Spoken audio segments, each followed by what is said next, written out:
చాటున ఉండి, అనానిమస్గా ఉండి, అనామకులుగా ఉండి కొంతమంది కొన్ని పనులు చేస్తూ ఉంటారు. బైబిల్లో కూడా మనం పరిశీలిస్తే కొంతమంది పేర్లు లేవు, కొంతమంది యొక్క వివరాలు ఉన్నాయి, వాళ్ళు చేసిన పనులు ఉన్నాయి, కానీ వాళ్ళ పేర్లు లేవు.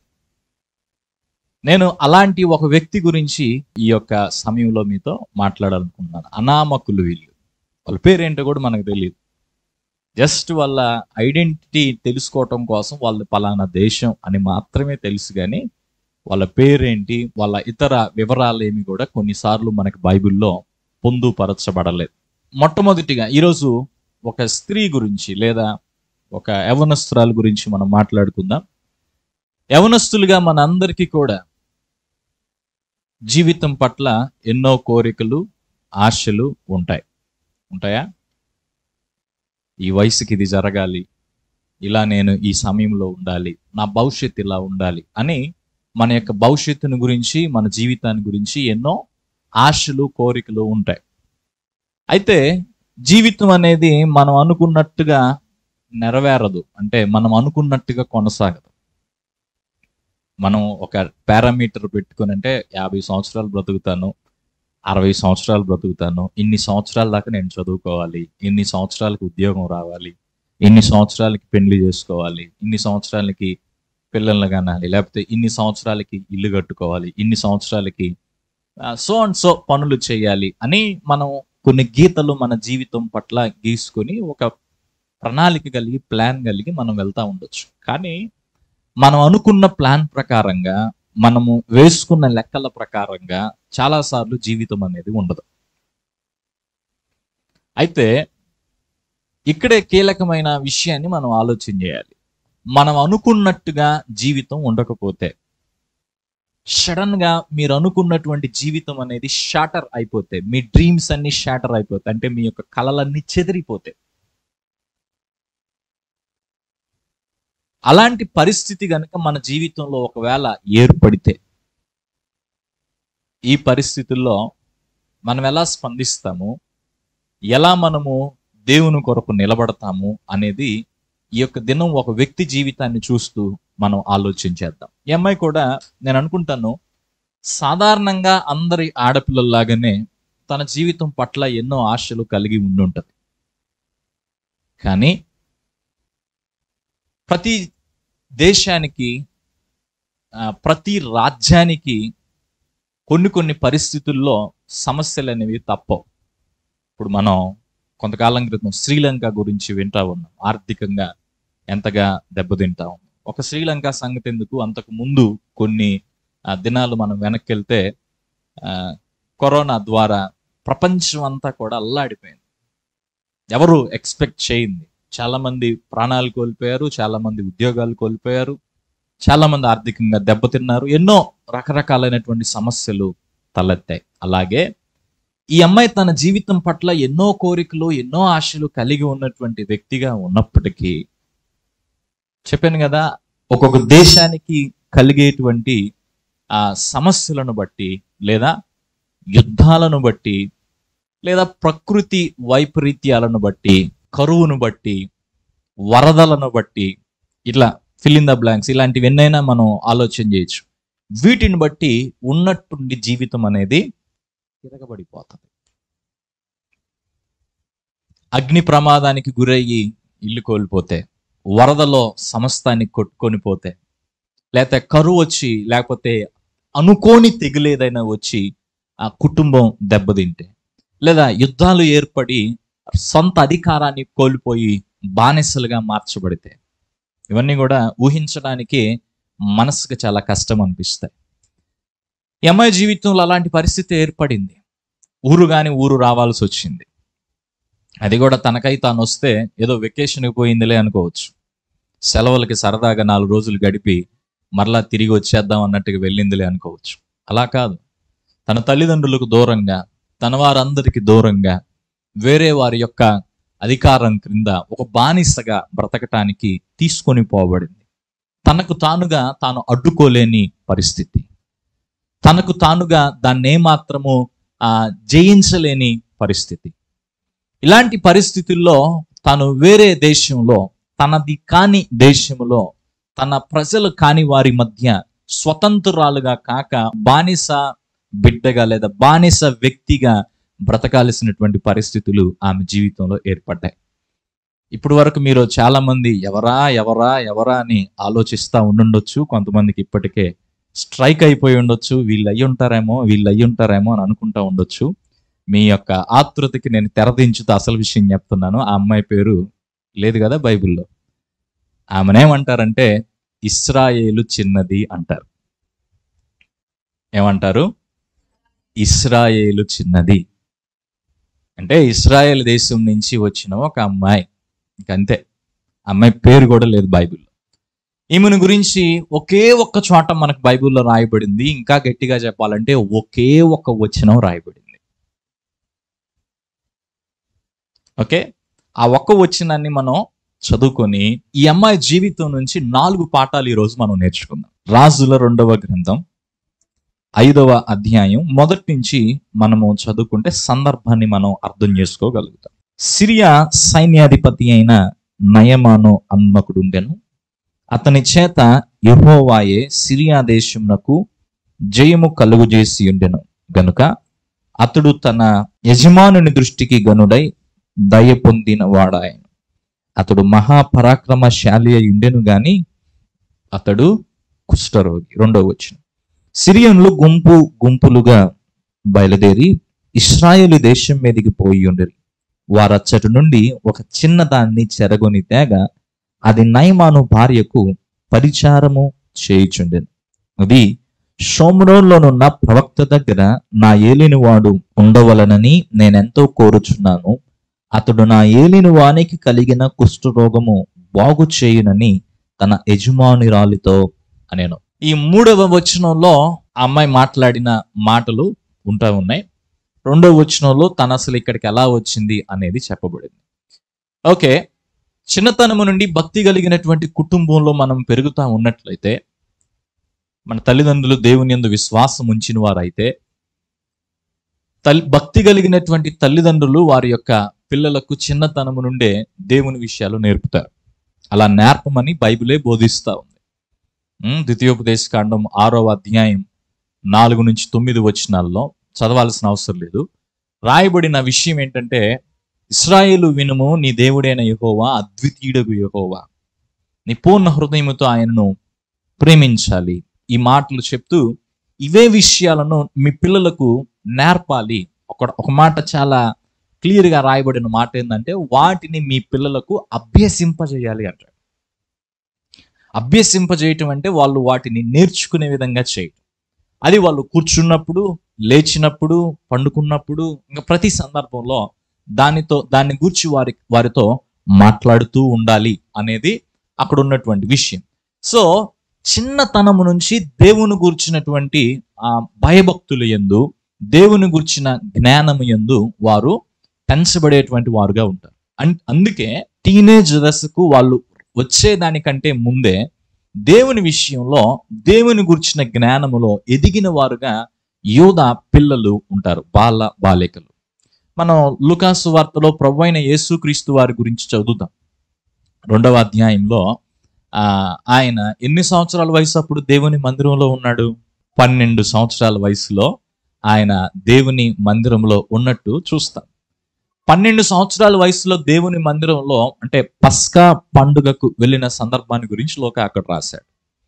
ఈ కాంటెక్స్ట్ ఏంటంటే, యూదులకు 13వ సంవత్సరం నుండి కూడా, యూదా పిల్లలకు 13వ సంవత్సరం నుంచి కూడా వాళ్ళు లీగల్గా దేవుడిచ్చిన ధర్మశాస్త్రాన్ని ఆచరించి, అంటే బాధ్యత వహించి దాని విషయంలో నడుచుకోవాలి. అప్పుడు దాకా తల్లిదండ్రుల కింద ఉంటారు.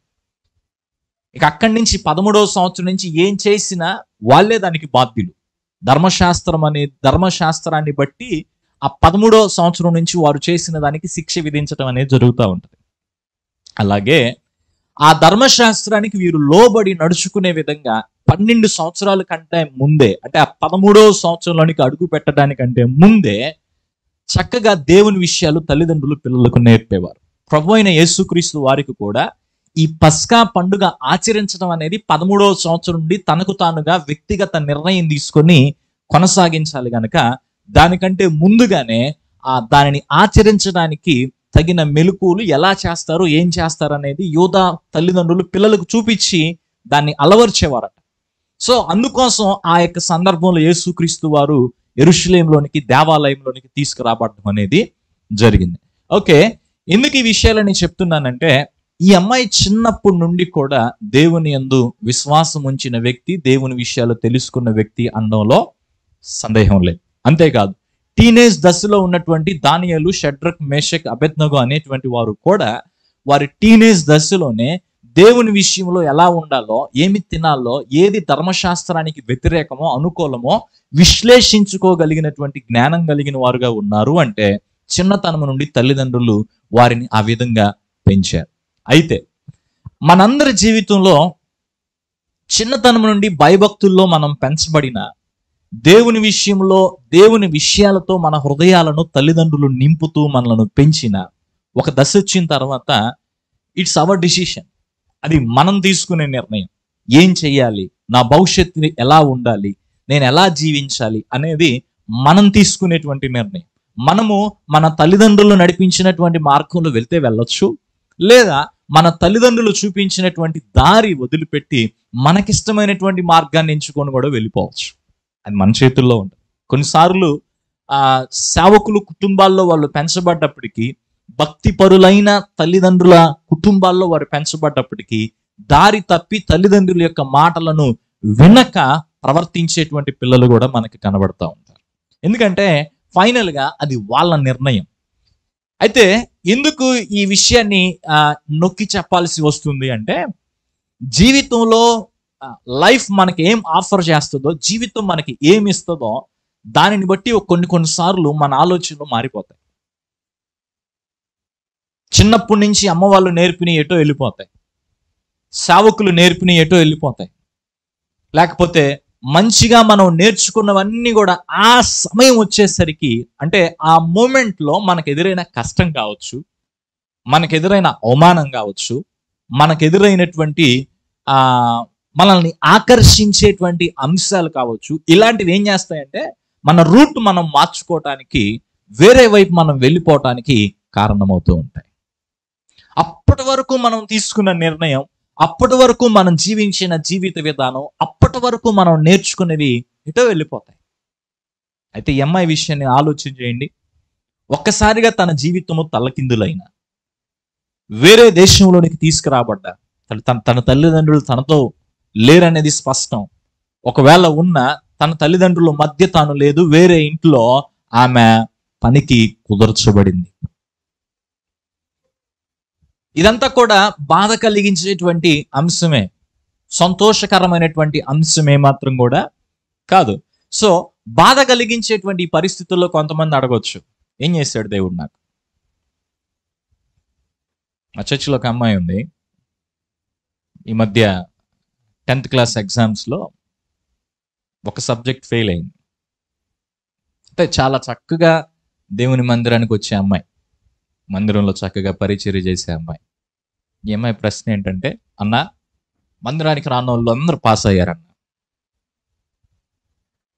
దేవుడు అంటే భయం లేకుండా జీవిస్తున్న వాళ్ళందరూ పాస్ అయ్యారన్న, నేను ఇంత చక్కగా మందిరానికి వస్తున్నాను కదా, నేను ఇంత చక్కగా దేవుణ్ణి వెంబడిస్తున్నాను కదా, మరి నేను ఎందుకు ఫెయిల్ అయ్యాను?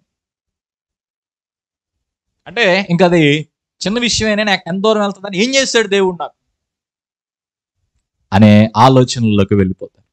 సో అలాగా మన జీవితంలో ఎదురయ్యే కొన్ని సమస్యలను బట్టి ఏమనిపిస్తుంది అంటే, ఇంక జాలే అనిపిస్తుంది, ప్రార్థన చేసుకోవాలనిపించదు, వాక్యం చదువుకోవాలనిపించదు, దేవుని వాక్య ప్రకారంగా జీవించాలని అనిపించదు. మనము దేవుడి నుంచి క్రమక్రమంగా దూరం అయిపోవటానికి అవకాశాలు ఎక్కువగా ఉంటాయి. ఇంకొక విషయం చెప్పనా, ఈ అమ్మాయికి ఎదురైనటువంటి పరిస్థితులు మన యొక్క జీవితంలో ఎదురైతే ఎన్నో ఆకర్షణలు చుట్టూ ఉంటాయి. బైబిల్లో ఒక రాజుగారు ఉన్నాడు. ఈ రాజుగారు యుద్ధం చేస్తా ఉంటే శత్రువుల మీద ఓడిపోతున్నాడు. ఓడిపోతే ఏమనుకున్నాడంటే, వాళ్ళ దేవతలు వాళ్ళ దేవుళ్ళు బాగున్నారు, సో నేను వాళ్ళని అనుసరిస్తే బాగా యుద్ధం చేస్తాను, బాగా గెలుస్తానని చెప్పి ఆ రూట్కి వెళ్ళిపోయాడు. ఇప్పుడు తనది కాని దేశంలో ఉంది, సిరియా దేశంలో ఉంది. వారు దేవుణ్ణి ఆరాధించేవారు కాదు. వారి దేవతలు, వారి దేవుళ్ళు వాళ్ళకున్నారు. ఇప్పుడు ఈమె ఆరాధిస్తున్నటువంటి దేవుడు, ఆలోచించండి, ఈమె ఆరాధిస్తున్నటువంటి దేవుడు ఈమె దేశానికి విజయాన్ని ఇవ్వలేదు. ఈమె ఆరాధిస్తున్నటువంటి దేవుడు ఈమె జీవితాన్ని పదిలపరచలేదు. ఈమె ఆరాధిస్తున్నటువంటి దేవుడు ఈమె కుటుంబం నుండి ఈమెను దూరం చేసింది. ఈమె ఆరాధిస్తున్న దేవుడు జీవితం అంతా కష్టాలే అన్నట్టుగా పరిస్థితి మార్చేసింది. ఇక ఒక నిరాశలోకి వెళ్ళిపోయినట్టు, ఏం చేస్తానులే, అటు జరిగితే బాగుండేది, జరగలేదు, అటు జరిగిద్ది అనుకున్నాను, జరగాలనుకున్నాను, జరగలేదు. ఇక ఈ విధమైన ఆలోచనలతో బ్రతకొచ్చు. కానీ ఈమె మీద జయమ పొందినటువంటి వారు, ఈమెను ఈ స్థితిలోనికి తీసుకొచ్చినటువంటి వారు దేవుణ్ణి ఆరాధించేవారు కాదు. వారు దేవుని యందు విశ్వాసం ఉంచిన వారు కాదు. వారు దేవునితో సహవాసం కలిగిన వారు కాదు. అసత్యమైనటువంటి విధానాల్లో జీవిస్తున్న వారు అభివృద్ధి పొందుతున్నారు. వారు దేవునికి వ్యతిరేకంగా ఉన్నప్పటికీ విజయాలు వారు కలుగుతున్నాయి. వాళ్ళ చేత నీతిగా జీవిస్తున్నటువంటి ప్రజలు ఇబ్బందులు ఎదుర్కొంటున్నారు. ఇలాంటి పరిస్థితుల్లో మన నీతిని కాపాడుకోవటం, దేవునికి మనం నమ్మకంగా జీవించటం అనేది చాలా చాలా అవసరం. సో ఫస్ట్ పాయింట్ ఏంటంటే, ఈమె దేవునికి నమ్మకంగా ఉంది. She was faithful unto God. దేవునికి ఆవిడ నమ్మకంగా ఉంది. కఠినమైన పరిస్థితులు తన జీవితంలో వచ్చినా దేవునికి నమ్మకంగా ఉంది. చుట్టుపక్కల ఎన్నో ఆకర్షణలు తనను లాగుతూ ఉన్నా తాను దేవునికి నమ్మకంగా ఉంది. తనను వెనక్కి లాగేవి, నిరాశకు లోను చేసేవి, కృంగుదలలోకి తీసుకెళ్లేవి తనకున్నప్పటికీ, తన చుట్టూ ఉన్నప్పటికీ తాను దేవునికి నమ్మకంగా ఉంది.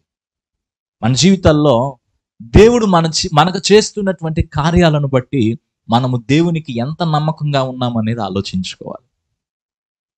మొట్టమొదటిగా మనకి దేవునికి మధ్య ఉన్న సహవాసం ఎలా ఉందనేది మొదటిగా పరిశీలించుకోవాలి. మంచి జరుగుతున్నప్పటికీ, మేలు జరుగుతున్నప్పటికీ, మన జీవితము సరైన విధానంలో లేకుండా దేవునికి కోపం రేపేటువంటి బ్రతుకుల్లో మనం కొనసాగుతున్నప్పటికీ, దేవుడు దయతలిచి మనకు అవసరమైన ప్రతి ఒక్కటి మనకు అనుగ్రహిస్తున్నప్పటికీ మనం దేవునికి నమ్మకంగా జీవించలేకపోతా ఉంటాం. అలాంటి తత్వం మనలో ఉంటే, అలాంటి ఆలోచనలు, అలాంటి జీవిత విధానం మనలో ఉంటే, ఒకవేళ ఈ అమ్మాయికి తలెత్తినటువంటి పరిస్థితులు మన జీవితంలో తలెత్తి ఇంక నమ్మకంగా ఉండగలుగుతామా? ఆలోచించాలి. సో ఇది మన మొదటి నిర్ణయం అవ్వాలి. ఏంటండి? నా జీవితంలో పరిస్థితి ఏదైనా, whether it is good or bad, life నాకు ఏది ఆఫర్ చేసినా I'm ready to take it. నేను దాన్ని అంగీకరించడానికి ఇష్టపడుతున్నాను, సంసిద్ధంగా ఉన్నాను. అయితే జీవితము ఇన్ని రకాలుగా పల్టీలు కొట్టినప్పటికీ నేను దేవుణ్ణి ఏమాత్రము విడిచిపెట్టను. ఎప్పుడు ఒక విషయం గుర్తుపెట్టుకోండి, మన ఆలోచనలకు దేవుని ఆలోచనలకు చాలా వ్యత్యాసం ఉంటుంది. దేవుడే స్పష్టంగా చెప్పాడు, నా ఆలోచనలు మీ ఆలోచనలు వంటివి కావు. అయితే అది మీకు ఎలా అర్థమవుతుందో కానీ, ఇంకొక రకంగా చెప్పాలంటే మన ప్రణాళికలు దేవుని ప్రణాళికలు చాలా వ్యత్యాసంగా ఉంటాయి. ఉదాహరణకి ఇక్కడి నుంచి నేను ఆ గేటు వరకు వెళ్ళాలి అంటే ఇటు దిగి నేరుగా నడుచుకుంటే వెళ్ళిపోద్ది. రూట్ కరెక్ట్గా ఉంది, ఇబ్బంది ఏమి లేదు. ఇది మన ప్లాన్. దేవుని ప్లాన్ ఎలా ఉంటుందో తెలుసా? నేను ఇక్కడ ఉన్నాను కదా, వెంటనే ఆడ ఒక గుంట పెడతాడు, అర్జెంటుగా ఆ గుంటలో పడిపోతాం. మళ్ళా ఆడి నుంచి ఒక నిచ్చెనేస్తాడు పైకి ఎక్కడానికి. నిచ్చెన ఎక్కిన తర్వాత పైన ఇంకొక కొండలాగా ఇంకోటి పెడతాడు. ఆ కొండ ఎక్కాల. కొండ ఎక్కిన తర్వాత మళ్ళీ లోయ ఎదురు చూస్తూ ఉంటుంది. ఆ లోయలోకి దిగిపోతాం. లోయలోకి దిగిపోయి మళ్ళీ ఆ గుంటలో నుంచి చిన్నగా పాక్కుంటా పైకి రావాలి. ఈ లోపల మళ్ళీ ఒక ముళ్ళ కంచె, ఈ లోపల మళ్ళీ కొన్ని క్రూర మృగాలు. ఇలా ఇక్కడి నుంచి అక్కడికి వెళ్ళే లోపల ట్రైనింగ్ మొత్తం అయిపోయింది. That's God's plan. అది దేవుని ప్రణాళిక, అది దేవుని యొక్క ఉద్దేశం. చాలా సులువుగా అయిపోతుంది అనుకుంటాం కొన్ని, కానీ వాటిని దేవుడు కొన్ని మనకు నేర్పడం కోసం వేరే విధానంలో మనల్ని నడిపిస్తాం.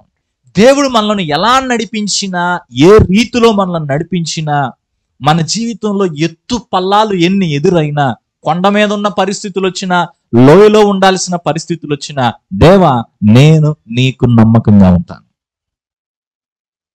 అది ఆ డిసిషన్ అనేది, ఆ కమిట్మెంట్ అనేది మనకు ఉండాలి దేవుని విషయంలో. ఆ కమిట్మెంట్ అనేది మనకు ఉన్నప్పుడు మన యొక్క విశ్వాసం అనేది, లేకపోతే దేవునితో మనకున్న సహవాసం అనేది కదలకుండా ఉండిపోతుంది. నాకు మార్కులు తగ్గితే, నేను అనుకున్నది జరగకపోతే, నేను కొన్నిసార్లు మనం ప్రార్థన చేస్తూ ఉంటాం దేవుని దగ్గర, దేవా ఇది జరగాలి, ఇది జరగాలి అని.